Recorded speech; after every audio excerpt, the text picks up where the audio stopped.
बिस्मिल्लाहिर्रहमानिर्रहीम। डेज़र्ट बनाने के लिए पतीली के अंदर मैं डालूँगी 100 ग्राम मक्खन यानी बटर डालूँगी। बटर को यहाँ पर मैंने मीडियम फ्लेम के ऊपर मेल्ट कर लूँगी।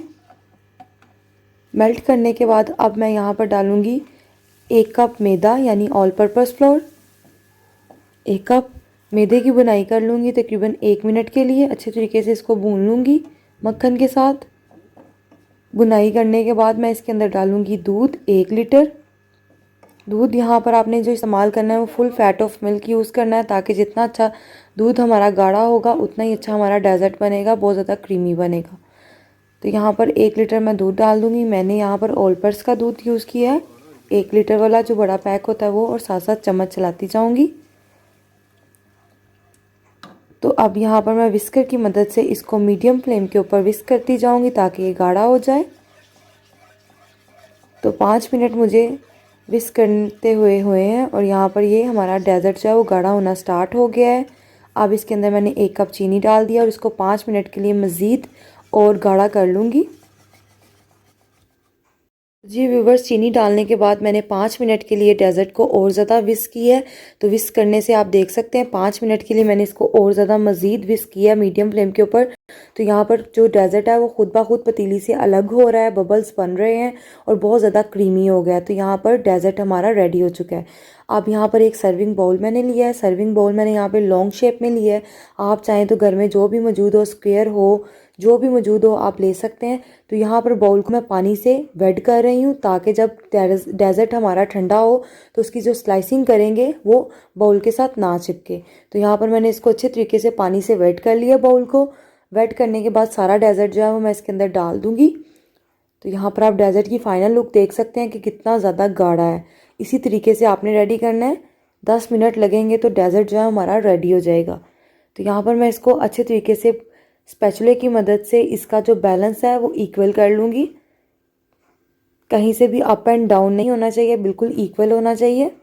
तो स्पैचुले की मदद से मैं इसको इक्वल कर लूँगी, फैला लूँगी चारों किनारों में बिल्कुल एक जैसा। तो जब ये ठंडा होगा बहुत मज़े का ये डेज़र्ट बनेगा। इसमें कोई ऐसी मुश्किल चीज़ें नहीं मैंने डाली, वही वाली चीज़ें डाली हैं जो आम रूटीन में हम यूज़ करते हैं और हमारे घरों में ईज़िली ही मौजूद होती हैं। तो कोई इसमें मुश्किल इंग्रेडिएंट्स नहीं है। लेस इंग्रेडिएंट के साथ बहुत ज़्यादा मज़ेदार से बनने वाला डेज़र्ट है। जब भी आप इसकी फ़ाइनल लुक देखेंगे और जब इसकी कटिंग होकर स्लाइसिंग देखेंगे तो आप कहेंगे वाओ माशाल्लाह। तो यहाँ पर मैंने इसको फैलाने के बाद रख दिया बाउल को एक साइड पर। अब इसकी डेकोरेटिंग के लिए मैं चीनी की ग्लेज़ रेडी करूँगी। तो यहाँ पर मैंने पैन के अंदर 1 कप चीनी डाल दी है। इसको चीनी को मैं मेल्ट कर लूँगी, इतना मेल्ट करूँगी कि इसका शीरा निकल आएगा। और शीरा निकल आने के बाद मैं इसके अंदर 2 टेबल स्पून कॉर्नफ्लोर को थोड़े से पानी के अंदर मिक्स करके डालूंगी। तो यहाँ पर मीडियम फ्लेम के ऊपर चम्मच चलाती जाऊंगी। तो यहाँ पर शीरा निकल आया चीनी का। अब इसके अंदर मैंने 2 चम्मच जो कॉर्नफ्लोर मिक्स किया हुआ पानी है वो डालूंगी। जी व्यूअर्स, कॉर्नफ्लोर का पानी मिक्स करने के बाद इसको चम्मच चलाती जाऊंगी और इतना पकाऊंगी कि जो शीरा है हमारा गाढ़ा हो जाएगा। बबल्स बनना स्टार्ट हो गए हैं। 5 मिनट के लिए मैंने इसको कॉर्नफ्लोर का पानी डालकर अच्छे तरीके से पकाया है और यहाँ पर शीरा जो है वो अच्छे तरीके से रेडी हो चुका है और ये शुगर की ग्लेज़ बन चुकी है। ठीक है, तो यहाँ पर ये रेडी है। आप देख सकते हैं कितनी ज़्यादा थिक हो चुकी है, बबल्स बन रहे हैं काफ़ी। सारा जो पानी हमने डाला था वो खुश्क हो चुका है और मज़ेदार सी ग्लेज़ शुगर की रेडी हो चुकी है। तो इसको मैं 1 से 2 मिनट के लिए और कुक करूँगी ताकि पानी की कमी नहीं होनी चाहिए। अगर ज़रा सी भी इसमें पानी की कसर हुई तो वो हमारा जो डेज़र्ट है वो अच्छा नहीं बनेगा। तो मैं अच्छे तरीके से इसको पानी के जो मैंने डाला था कॉर्नफ्लोर का वो ड्राई कर रही हूँ। कॉर्नफ्लोर का पानी डालने का मकसद मेन ये होता है कि इसकी क्वांटिटी जो है वो बढ़ जाती है और ये जो शीरा है ये हार्ड नहीं होता। ठीक है, इसको आप जिस भी शेप में रखेंगे ये ईजीली लग जाएगा, क्योंकि चीनी का शीरा अगर हम निकालते हैं तो वो बहुत ज़्यादा गाढ़ा हो जाता है और हार्ड हो जाता है। तो कॉर्नफ्लोर का पानी मिक्स करने से सॉफ्ट हो जाता है। तो यहाँ पर ये अच्छे तरीके से मैं इसको ड्राई कर रही हूँ पानी, ताकि कोई भी पानी का कसर ना इसमें रहे। तो यहाँ पर आप देख सकते हैं कि कितना थिक हो चुका है। तो अब ये रेडी है। तो अब इसको लगाएंगे डेज़र्ट के ऊपर। तो गरम गरम जो हमने ग्लेस रेडी किया है चीनी की वो डाल देंगे और गरम गरम इसको फैला लेना है। सारा अच्छे तरीके से मैं डाल दूंगी जो ग्लेस हमने रेडी किया है शुगर की। तो अब इसको चम्मच की मदद से फैला लूँगी सारे डेजर्ट के ऊपर, बिल्कुल इक्वली थ्रू आउट पे। चारों साइडों पर सारे डेजर्ट को कवर कर देना है शुगर की ग्लेज के साथ। कहीं से भी नज़र नहीं आना चाहिए वाइट पार्ट।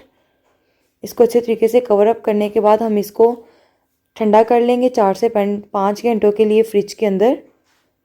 और उसके बाद इसके ऊपर डेकोरेटेड के लिए जो चीज़ें डालनी है वो बाद में डालेंगे, पहले इसको अच्छे तरीके से ठंडा करेंगे। तो यहाँ पर मैंने अच्छे तरीके से सारी जो शुगर की ग्लेज है वो फैला ली है, इक्वल कर लूँगी।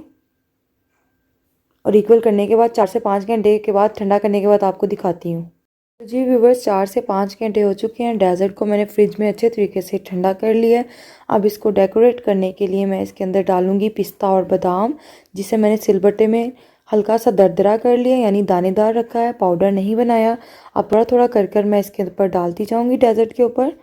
तो यहाँ पर आप देख सकते हैं कि मैं थोड़े थोड़े फासले के ऊपर डाल रही हूँ, ताकि जब मैं स्लाइसिंग करूँ इस डेजर्ट की तो हर स्लाइस के ऊपर पिस्ता बादाम का फ्लेवर आए। तो यहाँ पर मैं थोड़े थोड़े फासले पर डालती जाऊँगी, क्योंकि दरमियान से कट करने के बाद मैं इसके स्लाइस करूँगी तो हर स्लाइस के ऊपर पिस्ता बादाम का फ्लेवर आएगा। अब मैं इसकी साइडों को भी अच्छे तरीके से कवर कर दूँगी पिस्ता और बादाम से। तो ये रेसिपी आपने ज़रूर अपने घर में ट्राई करनी है, क्योंकि ये रेसिपी जो है बहुत मज़े की बनती है। और जब आपको समझ ना आए कि आप स्वीट में क्या बनाएं, तो आप ज़रूर ये मेहमानों के लिए ट्राई करें। बच्चे बड़े सब इसको पसंद करेंगे, बहुत पसंद करेंगे। तो अब मैंने सारे पिस्ता और जो बादाम है वो डाल दिए हैं। अब मैं इसकी करूँगी कटिंग। तो दरमियान में से मैंने नाइफ़ की मदद से इसको कट लगा लिए हैं। तो अब मैं इसकी करूँगी स्लाइसिंग। तो यहाँ पर आप देख सकते हैं छोटे छोटे स्लाइस की शक्ल में मैंने डेजर्ट को काट लिया है। ईज़िली कट हो जाएंगे सारे स्लाइस। अब एक स्लाइस को मैं निकाल कर आपको सर्व करके दिखाऊंगी। तो यहाँ पर मैं चम्मच की मदद से निकालूंगी इसको। तो जी व्यूवर्स, ये देखिए कितना ज़बरदस्त स्लाइस है वो एक निकल आया है। आइसक्रीम से भी ज़्यादा मज़े का ये डेजर्ट बनेगा। तो आप देख सकते हैं, आप इसको पुडिंग भी कह सकते हैं, मिल्क पुडिंग भी कह सकते हैं। तो बहुत मज़े का डेजर्ट ये रेडी हुआ है। अगर आज की रेसिपी आपको अच्छी लगती है तो ज़रूर लाइक कीजिएगा और कमेंट बॉक्स में प्यारा सा कमेंट भी कीजिएगा। और मेरे चैनल पीके फूड कुक को सब्सक्राइब करना मत भूलिएगा। ढेर सारी दुआओं के साथ आज की इस वीडियो का इख्तिताम करती हूँ और एक अच्छी सी नई रेसिपी लेकर आपकी खिदमत में हाजिर होंगी। अल्लाह हाफिज़।